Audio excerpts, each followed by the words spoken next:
What does financial progress look like? Not a lot of people ask this question, but it is actually crucial to financial success. Because if someone has the wrong idea on what progress looks like, then they are in danger of making financial decisions that they think might be right, but over the long term actually leads to poverty and struggle. So, before we touch on the main topic of what financial progress is, we start with what it is not. When you ask the average person, what are your financial goals in life? Common answers would be to buy a house, or their first car, or travel overseas, to retire early and comfortably. Now, all of these are good goals, and it's good to dream for a better life for yourself and your family. But take note that all of these goals are of the mindset of consumption, meaning you are the one spending. All these goals are good, but being able to achieve them doesn't mean that you are progressing financially. It just means you're spending more, and it means you'll have to work harder to sustain that lifestyle. And this may be a challenging concept to understand at first because let's say a friend of yours buys a brand new car. Uy, asenso si kaibigan. Or your friend takes a 1-month-long vacation in Europe. It makes you think, maganda ang buhay niya, di ba? But again, this is not financial progress. It's just financial consumption. Financial progress is in the act of creation, not of consumption. And what this means exactly? Well, that's what we'll talk about in this episode. So, here are the 4 signs of real financial progress. Number 1. The first sign of financial progress is growth in competency. This is a person's ability to do and accomplish things successfully. So these are your skills. And the important competencies to develop, of course, will vary depending on your chosen field or career. And it's vital that you know which competencies will lead you to the next level of your career, whether you're an employee or an entrepreneur. For example, I personally know that I am in the online education industry. And one of the important competencies here is communication. As I write out the scripts for making these videos, I've had to develop the competencies for creating websites, figuring out email marketing, social media, despite not having studied any of those topics formally in school. Now, in your career, what are the relevant competencies that you should be developing? This is where financial progress is. Because when you focus on growing your competencies, it's natural that your income will grow. That's just how the world works. The more competent you become in your job or in your side hustle or business, the more value you can provide to the world, and the more you can get paid for it. Next, the second sign of financial progress is growth in community. Community means the people you surround yourself with as you reach for your goals. This is your team. Now, early on in life, we don't get to choose our team. We don't get to choose our parents and our brothers or sisters. But as we mature and grow older, we have to be more conscious about the people we surround ourselves with. So a quick assessment here is to think about the people who you spend the most time with, not just physically, but also mentally and emotionally. The physical aspect here is like the literal meaning. Who are you with? But also, you can be alone but be with someone mentally and emotionally. So, when you're alone, who are the people you're thinking about or learning from? For example, when you go on social media, you are inviting other people's energies into your mind, and the question becomes, that energy you're getting, is it positive and inspiring? Or is it just a series of meaningless posts of the latest memes, viral videos, or rants and complaints?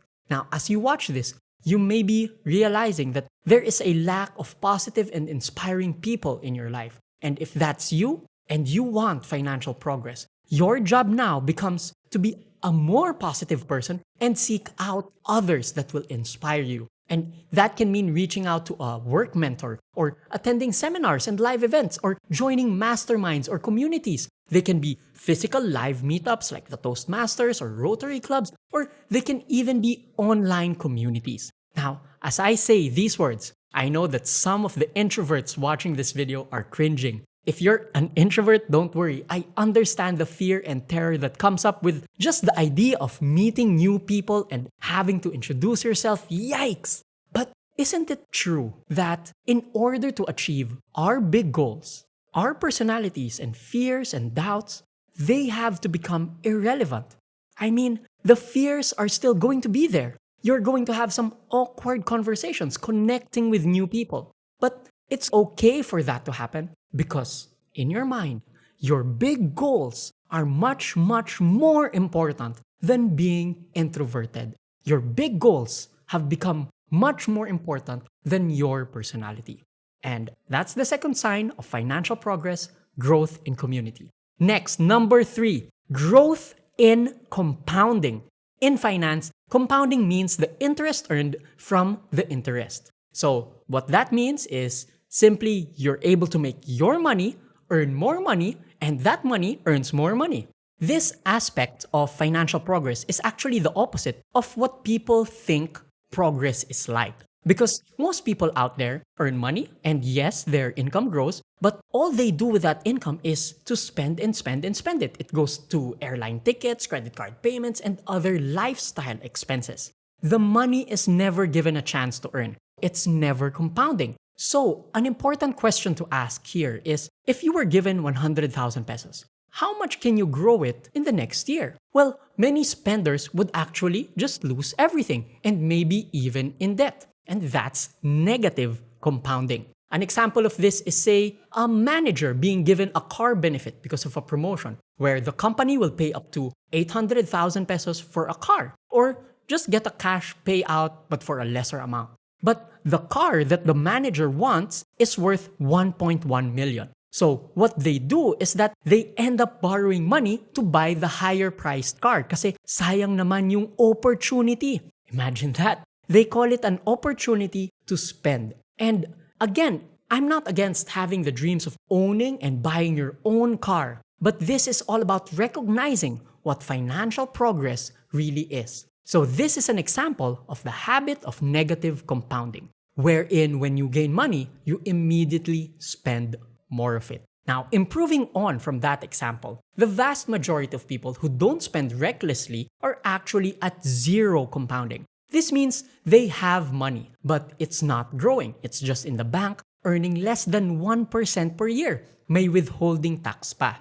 Further improvement there are your investors. For example, if you learn how to invest in the stock market, then your compounding would average to about 12% per year over the long term. Meanwhile, if you start looking at entrepreneurs, people in business, well, these are people who have 100% up to 500% and beyond compounding. For example, digital businesses can say, invest 100,000 pesos in advertising and earn 500,000 pesos from it. Now, that's powerful compounding. And I share these examples with you so that now you have an idea on what actual financial progress looks like in terms of making your money grow. So, if you're someone who is currently in negative compounding, then the goal is to stop that and move on to 1% compounding with the banks. After that, maybe learn stocks and have the ability to compound at 12%. The key factor here is growth. With that, let's now go to the last and best sign of financial progress, and that is number 4, growth and contribution. The end purpose of money, wealth, and financial freedom and success is financial abundance. One's ability to help others and make this world a better place. If you are growing in the amount and in the percentage that you are able to give, then that is a wonderful sign of financial progress. Now, I know that a lot of you watching this have their own unique ways of giving consistently, whether it's the standard 10% tithe, or you're sponsoring scholars and sending kids to schools, or it's actually your own family and relatives that you're helping out significantly, or you volunteer your time every weekend in your own charitable organizations. Each one has their own ways of giving. Now, the challenge here is, how can you give more in a way that doesn't burn you out, that doesn't take anything away from you or your family as well? When you are able to increase the amount of time and money you devote to helping others, you should recognize that as financial progress. So keep doing it.